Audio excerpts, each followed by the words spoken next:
Uma produção WGBH de Boston associada a Harvard University. Qual a coisa certa a fazer?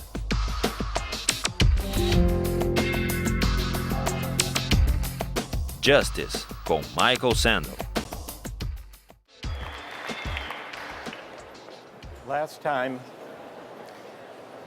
we began to consider some objections to Jeremy Bentham's version of utilitarianism. People raised two objections in the discussion we had. The first was the objection, the claim, that utilitarianism, by concerning itself with the greatest good for the greatest number, fails adequately to respect individual rights. Today we have debates about torture and terrorism. Suppose a suspected terrorist was apprehended on September 10th, and you had reason to believe that the suspect had crucial information about an impending terrorist attack that would kill over 3,000 people, and you couldn't extract the information. Would it be just to torture the suspect to get the information? Or do you say, no, there is a categorical moral duty of respect for individual rights? In a way, we're back to the questions we started with about trolley cars and organ transplants. So that's the first issue. And you remember we considered some examples of cost-benefit analysis. But a lot of people were unhappy with cost-benefit analysis when it came to placing a dollar value on human life. And so that led us to the second objection. It questioned whether it's possible to translate all values into a single uniform measure of value. It asks, in other words, whether all values are commensurable.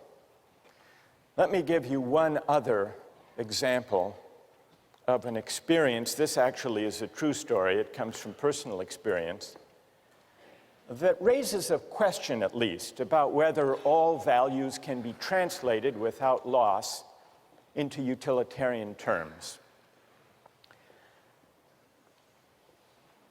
Some years ago, when I was a graduate student, I was at Oxford in England, and they had men's and women's colleges. They weren't yet mixed. And the women's colleges had rules against overnight male guests. By the 1970s, these rules were rarely enforced and easily violated, or so I was told.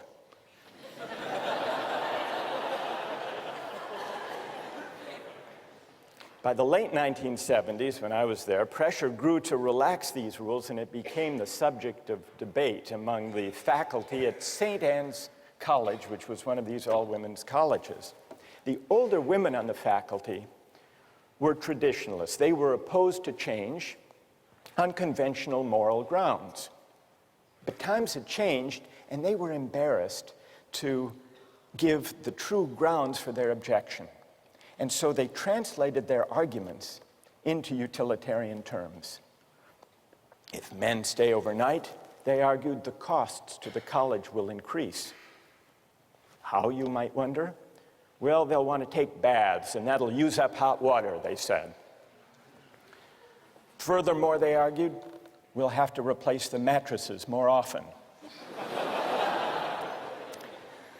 The reformers met these arguments by adopting the following compromise. Each woman could have a maximum of 3 overnight male guests each week.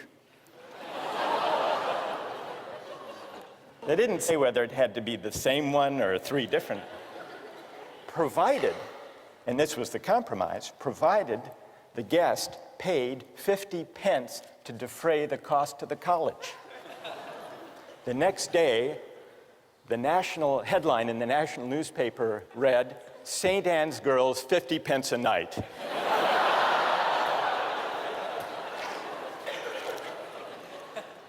another illustration of the difficulty of translating all values, in this case a certain idea of virtue, into utilitarian terms.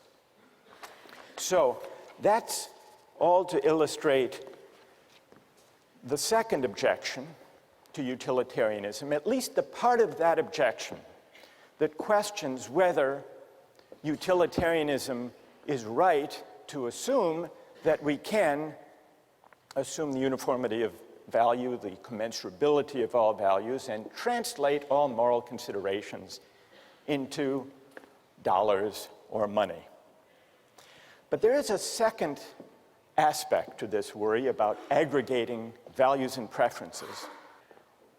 Why should we weigh all preferences that people have without assessing whether they're good preferences or bad preferences? Shouldn't we distinguish between higher pleasures and lower pleasures? Now, part of the appeal of not making any qualitative distinctions about the worth of people's preferences, part of the appeal is that it is non-judgmental and egalitarian.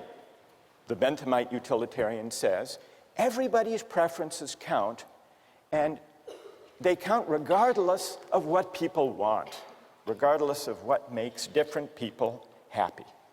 For Bentham, all that matters, you'll remember, are the intensity and the duration of a pleasure or pain.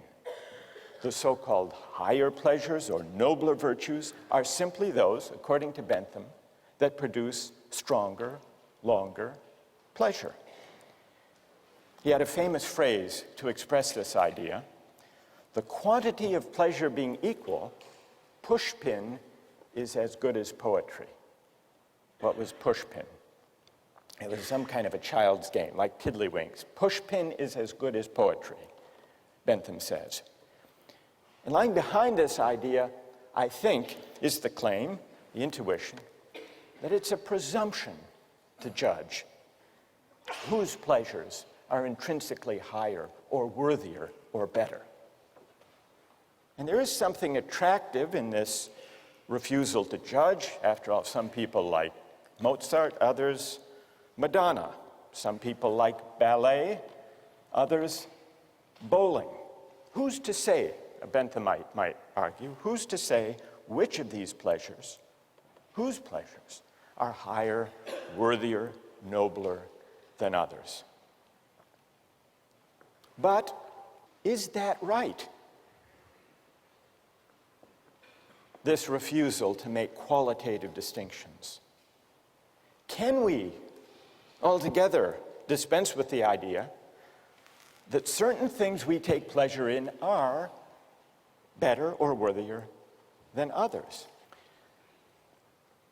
Think back to the case of the Romans in the Colosseum. One thing that troubled people about that practice is that it seemed to violate the rights of the Christian.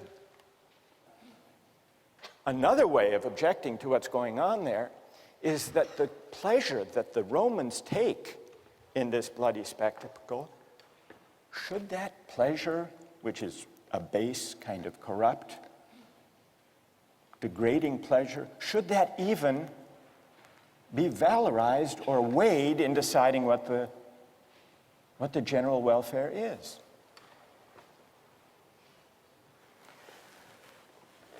So here are the objections to Bentham's utilitarianism. And now we turn to someone who tried to respond to those objections, a later-day utilitarian, John Stuart Mill. So what we need to examine now is whether John Stuart Mill had a convincing reply to these objections to utilitarianism. John Stuart Mill was born in 1806. His father, James Mill, was a disciple of Bentham's. And James Mill set about giving his son, John Stuart Mill, a model education. He was a child prodigy, John Stuart Mill. He knew Greek at the age of 3, Latin at 8, and age 10, he wrote a history of Roman law. At age 20, he had a nervous breakdown. This left him in a depression for 5 years. But at age 25, what helped lift him out of this depression is that he met Harriet Taylor. She and Mill got married, they lived happily ever after, and it was under her influence that John Stuart Mill tried to humanize utilitarianism. What Mill tried to do was to see whether the utilitarian calculus could be enlarged and modified to accommodate humanitarian concerns like the concern to respect individual rights, and also to address the distinction between higher and lower pleasures. In 1859, Mill wrote a famous book on liberty, the main point of which was the importance of defending individual rights and minority rights. And in 1861, toward the end of his life, he wrote the book we read as part of this course, Utilitarianism. He makes it clear that utility is the only standard of morality, in his view. So he's not challenging Bentham's premise. He's affirming it. He says very explicitly, the sole evidence it is possible to produce that anything is desirable is that people actually do desire it. So he stays with the idea that our de facto, actual, empirical desires are the only basis for moral judgment. But then, on page 8, also in chapter 2, he argues that it is possible for a utilitarian to distinguish higher from lower pleasures. Now, those of you who have read Mill already, how, according to him, is it possible to draw that distinction? How can a utilitarian distinguish qualitatively higher pleasures from lesser ones, base ones, unworthy ones? Yes? If you've tried both of them, and you'll prefer the higher one naturally, always. That's great. That's right. What's your name? John. So, as John points out, Mill says, here's the test. Since we can't step outside actual desires, actual preferences, that would violate utilitarian premises, the only test of whether a pleasure is higher or lower is whether someone who has experienced both would prefer it.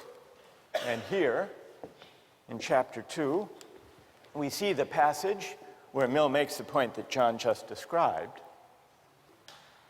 Of two pleasures, if there be one to which all or almost all who have experience of both give a decided preference, irrespective of any feeling of moral obligation to prefer it, in other words, no outside, no independent standard, then that is the more desirable pleasure.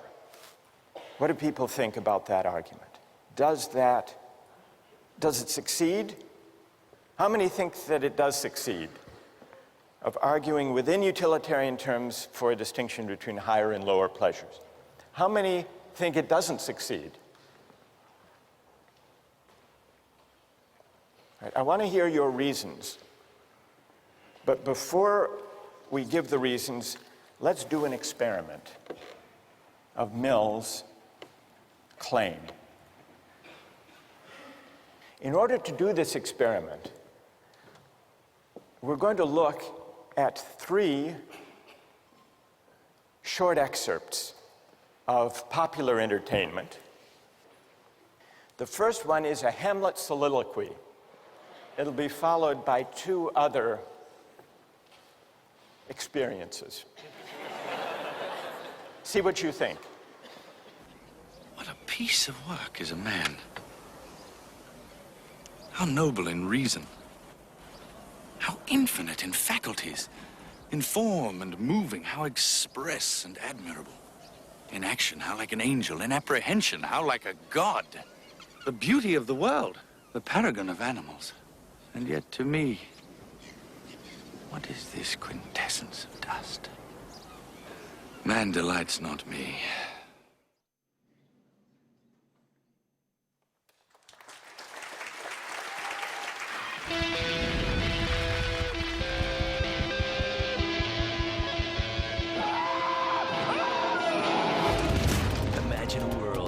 greatest fears become reality.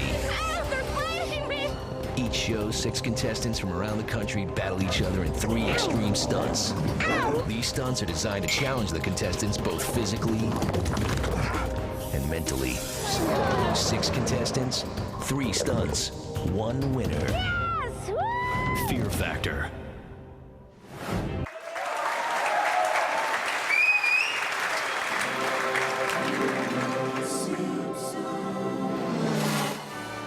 Hi, diddly ho, pedal to the metalophiles. Landers, since when do you like anything cool? Well, I don't care for the speed, but I can't get enough of that safety gear. Helmets, roll bars, caution flags. I like the fresh air and looking at the poor people in the infield. Dang, Cletus, why'd you have to park by my parents? Now, honey, these my parents, too.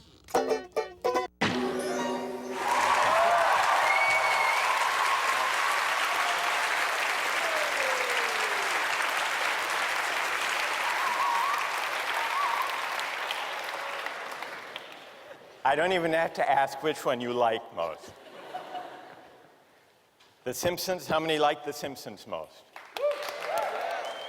How many Shakespeare? What about Fear Factor? How many preferred Fear Factor? Really? People overwhelmingly like The Simpsons better than Shakespeare. All right, now let's take the other part of the poll. Which is the highest experience or pleasure? How many say Shakespeare?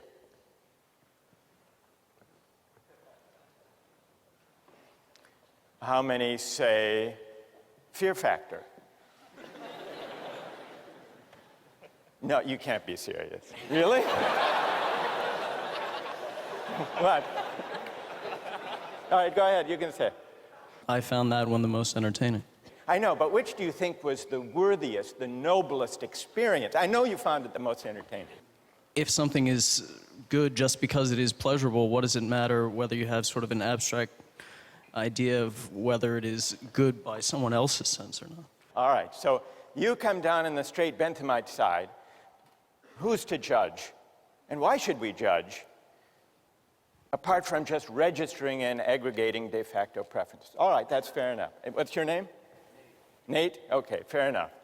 All right, so how many think The Simpsons is actually, apart from liking it, is actually the higher experience? Higher than Shakespeare. All right, let's see the vote for Shakespeare again. How many think Shakespeare is higher? All right, so why is it? Ideally, I'd like to hear from someone. Is there someone who thinks Shakespeare is highest, but who preferred watching The Simpsons? Yes? Like, I guess just sitting watching The Simpsons, it's entertaining because they make jokes and they make us laugh, but like, someone has to tell us that Shakespeare was this great writer. We had to be taught how to read him, how to understand him. We had to be taught how to kind of take in Rembrandt, how to analyze a painting. Well, what's your name? Anisha. Anisha, when you say someone told you that Shakespeare is better, Right. are you accepting it on blind faith? You voted that Shakespeare is higher only because the culture tells you that or teachers tell you that, or do you actually agree with that yourself? Well, in the sense of Shakespeare, no, but earlier you made an example of Rembrandt. I feel like I would enjoy reading a comic book more than I would enjoy kind of analyzing Rembrandt because someone told me it was great, you know? Right, so some of this seems to be, you're suggesting a kind of cultural convention and pressure. We're told what books, what works of art are great. Who else? Yes. Although I enjoyed watching The Simpsons more in this particular moment in Justice, if I were to spend the rest of my life considering the 3 different video clips shown, I would not want to spend that remainder of my life considering the latter 2 clips. I think I would derive more pleasure from being able to branch out in my own mind, sort of considering more deep pleasures, more deep thoughts. And tell me your name. Joe. Joe. So, if you had to spend the rest of your life on a farm in Kansas with only Shakespeare or the collected episodes of The Simpsons, you would prefer Shakespeare? What do you conclude from that about John Stuart Mill's test? That the test of a higher pleasure is whether people who have experienced both prefer it. Can I cite another example briefly? Yeah? In neurobiology last year, we were told of a rat who was tested a particular center in the brain where the rat was able to stimulate its brain and cause itself intense pleasure repeatedly. The rat did not eat or drink until it died. So the rat was clearly experiencing intense pleasure. Now, if you ask me right now if I would rather experience intense pleasure or have a full lifetime of higher pleasure, I would consider intense pleasure to be low pleasure. I would right now enjoy intense pleasure. But, yes, I would. I certainly would.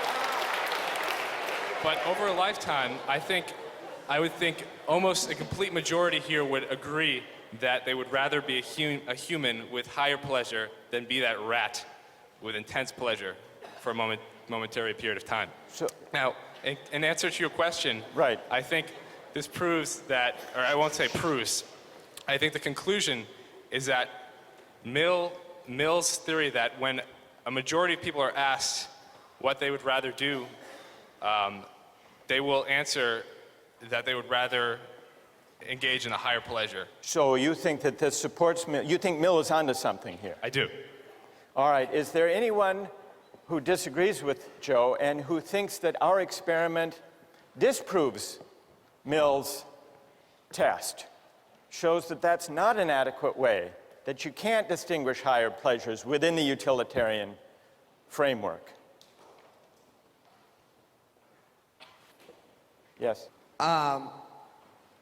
If whatever is good is truly just whatever people prefer, it's truly relative and there's no objective definition, then there will be some society where people prefer Simpsons more. Anyone can appreciate The Simpsons, but I think it does take education to appreciate Shakespeare as much. All right, you're saying it takes education to appreciate higher things. Mill's point is that the higher pleasures do require cultivation and appreciation and education. He doesn't dispute that. But once having been cultivated and educated, people will not only see the difference between higher and lower pleasures, but will actually prefer the higher to the lower. You find this famous passage from John Stuart Mill: "It is better to be a human being dissatisfied than a pig satisfied. Better to be Socrates dissatisfied than a fool satisfied. And if the fool or the pig are of a different opinion, it is because they only know their side of the question." So here you have an attempt to distinguish higher from lower pleasures. So going to an art museum or being a couch potato and swilling beer watching television at home. Sometimes, Mill agrees, we might succumb to the temptation to do the latter, to be couch potatoes. But even when we do that, out of indolence and sloth, we know that the pleasure we get gazing at Rembrandts in the museum is actually higher, because we've experienced both. And it is a higher pleasure gazing at Rembrandts because it engages our higher human faculties. What about Mill's attempt to reply to the objection about individual rights? In a way, he uses the same kind of argument. And this comes out in chapter 5. He says, I dispute the pretensions of any theory which sets up an imaginary standard of justice not grounded on utility, but still he considers justice grounded on utility to be what he calls the chief part and incomparably the most sacred and binding part of all morality. So justice is higher. Individual rights are privileged, but not for reasons that depart from utilitarian assumptions. Justice is a name for certain moral requirements, which regarded collectively stand higher in the scale of social utility and are therefore of more paramount obligation than any others. So justice is sacred, it's prior, it's privileged, it isn't something that can easily be traded off against lesser things. But the reason is ultimately, Mill claims, a utilitarian reason once you consider the long-run interests of humankind, of all of us as progressive beings. If we do justice and if we respect rights, society as a whole will be better off in the long run. Well, is that convincing? Or is Mill actually, without admitting it, stepping outside utilitarian considerations in arguing for qualitatively higher pleasures and for sacred or specially important individual rights? We haven't fully answered that question, because to answer that question in the case of rights and justice will require that we explore other ways, non-utilitarian ways of accounting for the basis of rights, and then asking whether they succeed. As for Jeremy Bentham, who launched utilitarianism as a doctrine in moral and legal philosophy, Bentham died in 1832 at the age of 85. But if you go to London, you can visit him today, literally. He provided in his will that his body be preserved, embalmed, and displayed in the University of London, where he still presides in a glass case with a wax head, dressed in his actual clothing. You see, before he died, Bentham addressed himself to a question consistent with his philosophy. Of what use could a dead man be to the living? One use, he said, would be to make one's corpse available to the study of anatomy. In the case of great philosophers, however, better yet, to preserve one's physical presence in order to inspire future generations of thinkers. You want to see what Bentham looks like? Stuffed? Here's what he looks like. There he is.